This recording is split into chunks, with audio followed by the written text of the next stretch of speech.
ಬೆಂಗಳೂರಲ್ಲಿ ಮರದ ಬೇರು ಆಗಿದ್ದು ಕಾಮಗಾರಿ ನವರಂಗ ಸರ್ಕಲ್ನಲ್ಲಿ ಬೀಳುವ ಹಂತದಲ್ಲಿದೆ ಮರಗಳ ತೆರವುಗೊಳಿಸಿದ್ದಕ್ಕೆ ಸಾರ್ವಜನಿಕರ ಆಕ್ರೋಶ.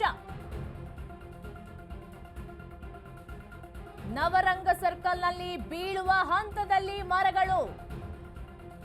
ಮರಗಳ ತೆರವುಗೊಳಿಸಿದ್ದಕ್ಕೆ ಸಾರ್ವಜನಿಕರು ಆಕ್ರೋಶವನ್ನು ವ್ಯಕ್ತಪಡಿಸಿದ್ದಾರೆ. ಮೊನ್ನೆ ಬೃಹತ್ ಮರ ಧರೆಗುರುಳಿ ಭಾರೀ ಅವಾಂತರವೇ ಸೃಷ್ಟಿಯಾಗಿತ್ತು. ಅನಾಹುತಕ್ಕೂ ಮುನ್ನ ಎಚ್ಚೆತ್ತುಕೊಳ್ಳಿ, ಮರ ತೆರವು ಮಾಡುವಂತೆ ಸಾರ್ವಜನಿಕರು ಮನವಿಯನ್ನ ಮಾಡ್ತಾ ಇದ್ದಾರೆ. ಬೆಂಗಳೂರಿನಲ್ಲಿ ಮರದ ಬೇರು ಆಗಿದ್ದು ಕಾಮಗಾರಿ ಶುರುವಾಗ್ತಾ ಇದೆ.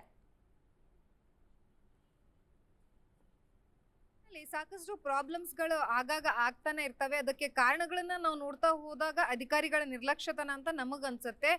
ಎಕ್ಸಾಕ್ಟ್ ಆಗಿ ಇವತ್ತು ಅದು ನಮಗೆ ಸತ್ಯ ದರ್ಶನವನ್ನ ಮಾಡುವಂತಹ, ಯಾಕಂದ್ರೆ ಕಣ್ಣು ಮುಂದೆ ಅಂತಹ ರೀತಿಯಾದಂತಹ ಪರಿಸ್ಥಿತಿ ಈಗ ಕಂಡು ಬರ್ತಾ ಇರುವಂತದ್ದು ನಾನು ದೃಶ್ಯಾವಳಿಗಳಲ್ಲಿ ತೋರಿಸ್ತಾ ಹೋಗ್ತೀನಿ, ತಾವು ಗಮನಿಸ್ತಾ ಹೋಗ್ಬೋದು. ಇದು ಇಲ್ಲಿ ಏನು ನವರಂಗ್ ಸರ್ಕಲ್ ನಲ್ಲಿ ಕಂಡು ಬರ್ತಾ ಇರುವಂತಹ ದೃಶ್ಯ. ಇದು ಒಂದು ಕಾಮಗಾರಿ ನಡೀತಾ ಇದೆ. ಕಾಮಗಾರಿ ನಡೀತಾ ಇರುವಂತಹ ಸಂದರ್ಭದಲ್ಲಿ ನಿನ್ನೆ ತಡರಾತ್ರಿ ಒಂದು ಮರ ಬೀಳುತ್ತೆ. 1:30-12 ಗಂಟೆ ಆ ಸುಮಾರಿಗೆ ಮರ ಕೆಳಗೆ ಧರೆಗುರುಳುತ್ತೆ. ಅದರಿಂದ ಸಾಕಷ್ಟು ಸಮಸ್ಯೆ ಆಗುತ್ತೆ. ಅದೃಷ್ಟವಶಾತ್ ಯಾವುದೇ ರೀತಿಯಾದಂತಹ ಪ್ರಾಣ ಹಾನಿ ಆಗಿಲ್ಲ. ಆದ್ರೆ ಇಲ್ಲಿ ನಾವು ಗಮನಿಸಬೇಕಾಗಿರುವಂತದ್ದು ಏನು ಅಂತಂದ್ರೆ, ಇಲ್ಲಿರುವಂತಹ ಸ್ಥಳೀಯರು ಸಹ ಈಗಾಗಲೇ ಆರೋಪವನ್ನ ಮಾಡ್ತಾ ಇದ್ದಾರೆ.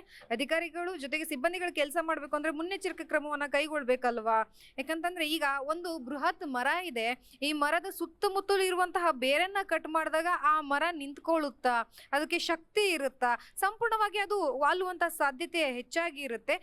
ದೃಶ್ಯಾವಳಿಗಳಲ್ಲಿ ಇದು ಆ ಮರದ ಬೇರು ಮೇಲ್ಭಾಗದಲ್ಲಿ ಕಂಡು ಬರ್ತಾ ಇರುವಂತಹ ಬೇರನ್ನ ಈಗಾಗಲೇ ಕಟ್ ಮಾಡಿದ್ದಾರೆ.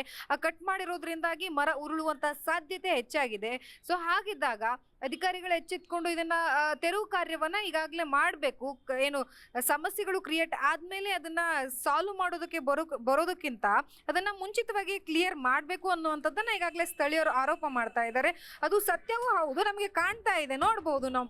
ಈ ರೀತಿಯಾಗಿ ಬೇರ್ ಕಂಡು ಬರ್ತಾ ಇದೆ. ಈ ಮರ ಯಥಾವತ್ತಾಗಿದೆ. ಇದನ್ನ ಈಗಾಗಲೇ ಯಾಕಂತಂದ್ರೆ ತುಂಬಾ ಬೃಹತ್ ಮರ ಇದೆ, ಸುತ್ತಮುತ್ತಲು ಶಾಪ್ಗಳಿದಾವೆ, ಮನೆ ಇದೆ, ಸಾಕಷ್ಟು ಜನ ವಾಹನ ಸವಾರರು ಇಲ್ಲಿ ಓಡಾಡ್ತಾರೆ.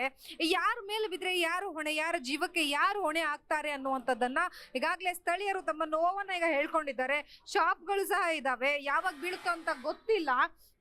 ಈ ಸಮಸ್ಯೆನ ಎಚ್ಚೆತ್ಕೊಂಡು ಕ್ಲಿಯರ್ ಮಾಡಬೇಕು ಅನ್ನುವಂಥದ್ದನ್ನ ಈಗಾಗಲೇ ನಮ್ಮೊಟ್ಟಿಗೆ ಸ್ಥಳೀಯರು ಒಂದು ಆರೋಪವನ್ನ ಮಾಡಿರುವಂತಹದ್ದು.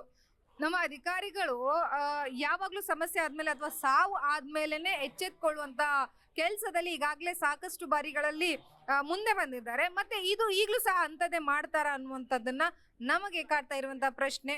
ಇನ್ನು ಯಾವ ರೀತಿಯಾಗಿ ಕ್ರಮ ಕೈಗೊಳ್ತಾರೆ ಅಂತ ಹೇಳಿ ನೋಡ್ತಾ ಹೋಗೋಣ. ಕ್ಯಾಮ್ರಾ ಪರ್ಸನ್ ಗುರುರಾಜ್ ಜೊತೆ ಲಕ್ಷ್ಮಿ, ಬಾಗಲಕೋಟೆ, ಅಶ್ವಗ ನ್ಯೂಸ್, ಬೆಂಗಳೂರು.